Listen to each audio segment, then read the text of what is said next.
नमस्कार दोस्तों, स्वागत है आपका आज के मुख्य समाचार में।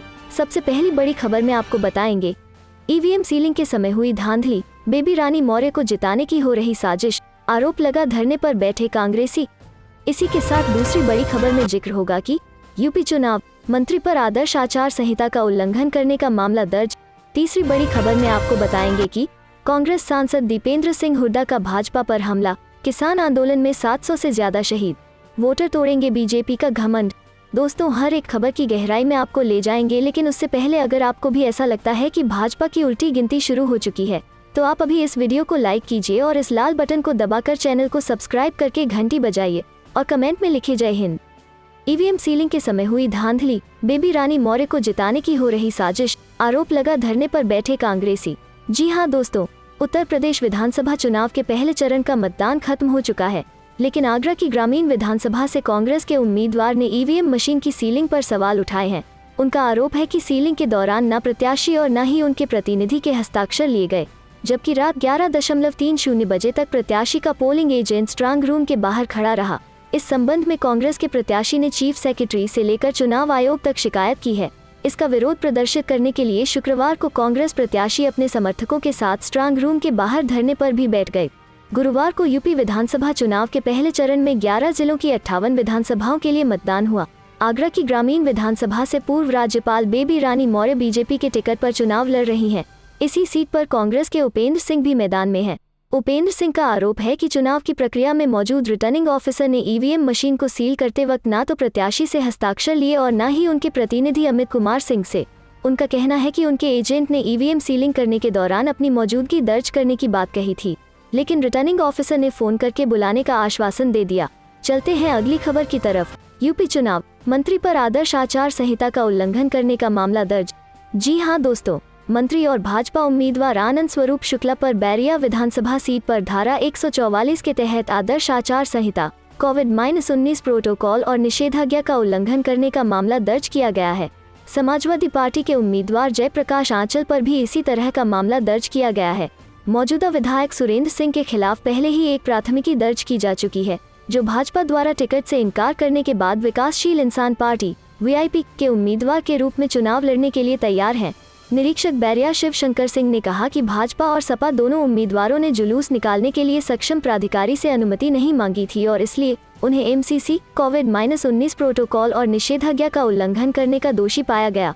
बलिया सदर विधानसभा क्षेत्र के मौजूदा विधायक और यूपी के मंत्री आनंद स्वरूप शुक्ला समर्थकों के एक बड़े दल के साथ पहली बार बैरिया पहुंचे थे। हालांकि चुनाव आयोग और पुलिस के उड़न दस्ते के अधिकारियों ने पाया कि शुक्ला बिना अनुमति के बैरिया में घूम रहे थे। शुक्ला पहले से ही मुश्किल में है, क्योंकि भाजपा के मौजूदा विधायक सुरेंद्र सिंह पार्टी के टिकट से इनकार करने के बाद बागी हो गए हैं और वीआईपी टिकट पर चुनाव लड़ रहे हैं। इस बीच सपा प्रत्याशी भी चुनाव आयोग के उड़न दस्ते और पुलिस के राडार पर तब आ गए जब वो भारी संख्या में काफिले के साथ पार्टी का टिकट पाकर पहली बार निर्वाचन क्षेत्र पहुंचे।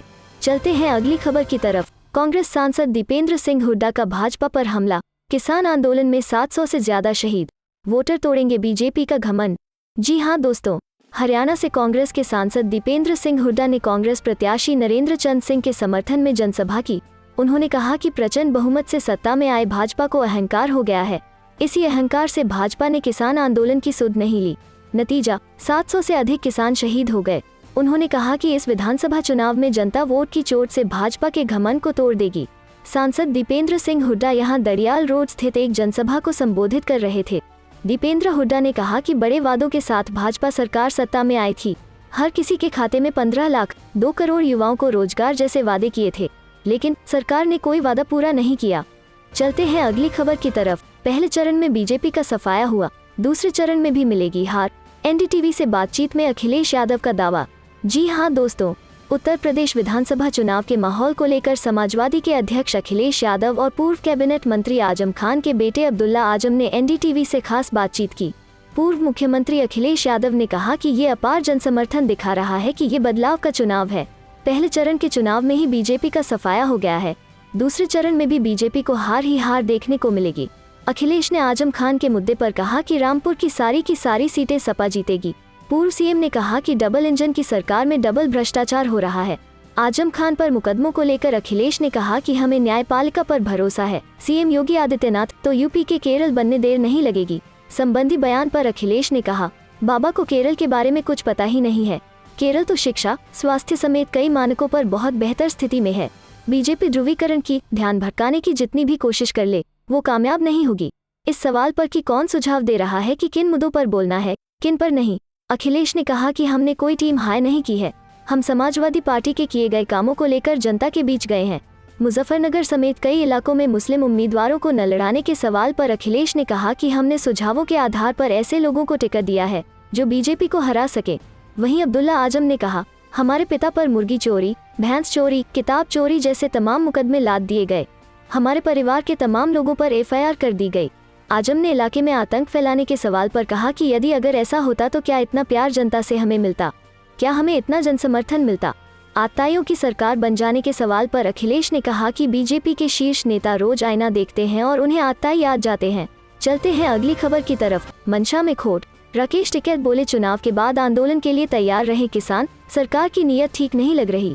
जी हाँ दोस्तों, भारतीय किसान यूनियन के प्रवक्ता राकेश टिकैत ने शुक्रवार को धारा की गढ़ी में किसानों के साथ संवाद कर कहा कि विधानसभा चुनाव के बाद आंदोलन करने के लिए तैयार रहें। कहा कि एमएसपी पर फसलों को खरीदे जाने के लिए कमेटी गठन व कृषि कानूनों समेत किसानों की समस्याओं पर संसद सत्र में सरकार ने कोई कार्रवाई नहीं की। इससे सरकार की नीयत ठीक नहीं लग रही है। उन्होंने कहा कि बेरोजगारी, जनप्रतिनिधियों पर उत्पीड़नात्मक कार्रवाई के मुद्दे पर भाकियू चुप नहीं बैठेगी। संसद का सत्र चला लेकिन किसानों के आंदोलन के मुद्दे पर सरकार ने कोई चर्चा नहीं की। किसानों से बात करने के लिए कमेटी बनाने की बात कही गई थी लेकिन कमेटी नहीं बनी। इससे सरकार की मंशा में खोट लग रहा है। किसान विरोधी काले कानून व किसान विरोधी नीतियों को लेकर विधानसभा चुनाव के बाद लड़ाई लड़नी पड़ेगी। उन्होंने किसानों का आह्वान किया कि विधानसभा चुनाव के बाद आंदोलन करने के लिए कमर कस ले। बेरोजगारी के मुद्दे को लेकर कुछ छात्र नेता भाकियू के राष्ट्रीय प्रवक्ता से मिले तथा भाकियू में अपनी आस्था जताए।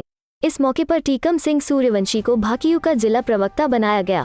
भाकियू के राष्ट्रीय महामंत्री राजपाल शर्मा, जिलाध्यक्ष कमांडो ओपी सिंह, युवा विंग के अध्यक्ष रामकिशोर गौतम, मुकेश कुमार, अमित कुमार, बच्चू सिंह, जगराम सिंह, विजयपाल सिंह, एडल सिंह, भूरा उपाध्याय मौजूद रहे।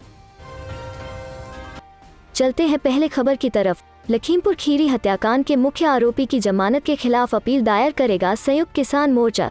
जी हां दोस्तों, संयुक्त किसान मोर्चा ने भी कहा कि लखीमपुर खीरी हत्याकांड के मुख्य अभियुक्त आशीष मिश्र उर्फ मोनू को जमानत देने का आदेश दुर्भाग्यपूर्ण और आश्चर्यजनक है। मोर्चा ने कहा कि ऐसे मामले में स्पष्ट प्रमाण के बावजूद हत्या के आरोपी को इतनी जल्दी जमानत मिलना और वो भी उत्तर प्रदेश में चुनाव के पहले दिन होना आश्चर्य का विषय है। मोर्चा नेताओं ने कहा कि हैरानी इस बात की भी है कि बिना किसी प्रमाण के हाई कोर्ट द्वारा यह कयास लगाया गया है कि ड्राइवर ने घबराहट में गाड़ी भीड़ पर चढ़ा दी होगी। कोर्ट द्वारा बिना किसी संदर्भ के आंदोलन पर की गई टिप्पणी गैर वाजिब है। कोर्ट द्वारा राजनीतिक रूप से ताकतवर अभियुक्त द्वारा गवाहों पर असर डालने की पक्की संभावना पर विचार किए बिना आशीष मिश्रा को जमानत दे देना बेहद निराशाजनक है। उन्होंने आरोप लगाया कि हत्याकांड के बाद से लगातार पुलिस और प्रशासन अजय मिश्र टेनी और उनके बेटे को बचाने में जुटा रहा है। यह आदेश इस जघन्य हत्याकांड में निष्पक्ष जांच और न्याय की उम्मीद को धुंधला करता है।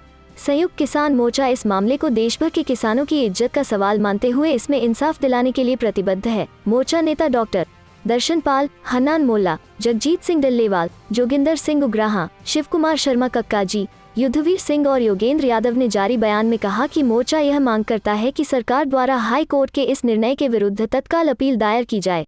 संयुक्त किसान मोर्चा इस बारे में देश के अग्रणी वकीलों की राय लेकर अपील दायर करने में पीड़ित परिवारों के साथ पूरा सहयोग करेगा। चलते हैं अगली खबर की तरफ। कहीं 1.5 घंटे तो कहीं 10 मिनट खराब रहा ईवीएम, घंटों लाइन में लगे रहे लोग। जी हाँ दोस्तों, टीएचए में विभिन्न बूथों पर कहीं 1.5 घंटे तो कि 10 मिनट ईवीएम मशीन खराब रही। ऐसे में खराब ईवीएम होने की वजह से देरी से मतदान शुरू हुआ। लोग घंटों लाइन में लगे रहे। उत्तर प्रदेश के गाजियाबाद विधानसभा में साहिबाबाद गांव स्थित प्राथमिक विद्यालय में बने बूथ संख्या -159 में लगी ईवीएम मशीन 1.5 घंटे खराब रही। मतदान करने के लिए सुबह से लगे लाइन में लोगों को परेशानी का सामना करना पड़ा। मतदान में देरी होने की वजह से कई मतदाता लाइन से बाहर निकलकर चले गए। सुबह 7 बजे से खराब हुई ईवीएम मशीन को 8:30 बजे सही किया गया। इसके बाद मतदान प्रक्रिया शुरू हुई। इंदिरापुरम के ज्ञानखंड 4 स्थित कॉम्पोजिट विद्यालय में ईवीएम खराब होने से 10 मिनट देरी से मतदान शुरू हुआ। वहीं पप्पू कॉलोनी में अंतिम घंटों में 10 मिनट ईवीएम मशीन खराब रही। हालांकि आखिरी घंटों में मतदाताओं की संख्या कम होने की वजह से किसी प्रकार की समस्या नहीं हुई। चलते हैं अगली खबर की तरफ। रामपुर में भाजपा पर बरसी प्रियंका गांधी, बोली गर्मी और चर्बी निकालने वालों ने युवाओं को किया गुमराह।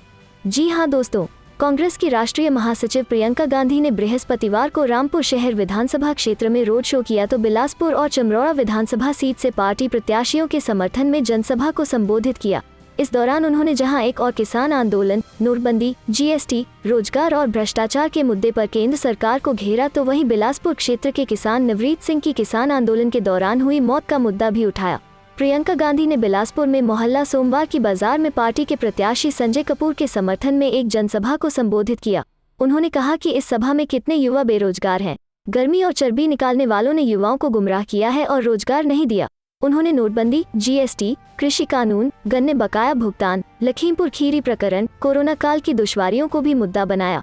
कहा कि किसान आंदोलन के दौरान क्षेत्र के एक युवा किसान भी शहीद हुए, लेकिन कोई भाजपा नेता उनके घर शोक जताने तक नहीं पहुंचा, जबकि वो खुद युवा किसान की मौत पर उनके घर पहुंची थी।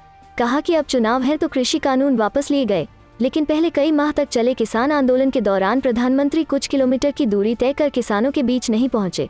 उन्होंने कहा कि जनता के संघर्ष और परेशानियों में कौन उनके साथ खड़ा रहा, कौन उनके लिए लड़ा, खुद तुलना करें तो कांग्रेस पहले नंबर पर होगी।